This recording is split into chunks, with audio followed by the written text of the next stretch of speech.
Just had a great meeting, a really good, very productive meeting. We have New York kembali berada di pusat pusaran politik setelah sebuah pertemuan yang tidak terduga antara Assemblyman Zohran Mamdani dan mantan Presiden Donald Trump memicu gelombang protes di berbagai penjuru kota.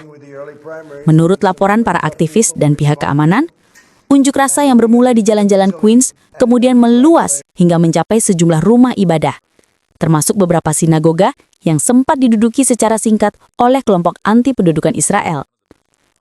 Protes tersebut dipicu oleh kemarahan sebagian pendukung progresif Mamdani yang menilai pertemuannya dengan Trump sebagai bentuk kompromi politik yang tidak dapat diterima. Situasi makin memanas ketika para demonstran meneriakkan slogan tentang pendudukan Israel di Palestina, menuntut agar pengaruh Perdana Menteri Benjamin Netanyahu dibatasi dalam kebijakan Amerika Serikat. Insiden itu memunculkan reaksi keras dari komunitas Yahudi yang menilai aksi tersebut berpotensi mengganggu kebebasan beribadah, sementara kelompok anti-Zionis justru menyebut demonstrasi berlangsung damai.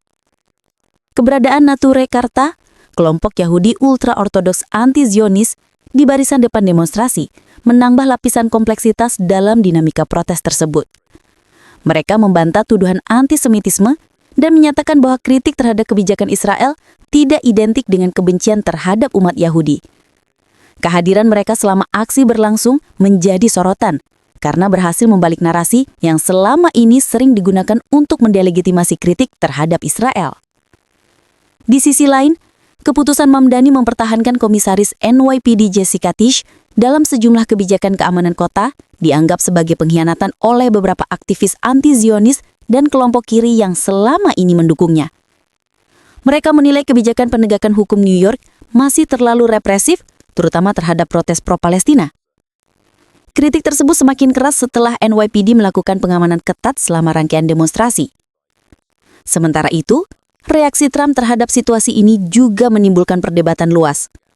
Setelah berbulan-bulan mengkritik Mamdani dan menyebutnya sebagai politisi radikal, Trump secara mengejutkan mengambil langkah berbeda dengan mengklaim bahwa pertemuan tersebut dilakukan demi menjaga stabilitas politik New York dan mengatasi krisis keterjangkauan yang kian memburuk. Pengamat politik menyebut langkah itu sebagai manuver strategis untuk memperbaiki citra sekaligus memperluas pengaruhnya di kalangan pemilih urban. Menurut beberapa sumber yang hadir dalam pertemuan itu, momen paling tegang terjadi ketika Mamdani secara langsung menyampaikan kritik keras terhadap kebijakan Israel di Gaza. Ia disebut menegaskan bahwa tindakan militer yang menewaskan ribuan warga sipil harus diakui sebagai genosida. Pernyataan tersebut dilaporkan memicu ketegangan sesaat, namun Mamdani menolak untuk menarik atau melunakkan sikapnya. Ketegangan politik ini memperlihatkan bagaimana isu Palestina-Israel semakin membelah politik internal New York. Para analis menyebut benturan antara kelompok progresif, komunitas keagamaan, aktivis anti pendudukan, serta pendukung Trump menciptakan medan pertempuran politik baru di kota yang selama ini identik dengan keberagaman dan pluralisme.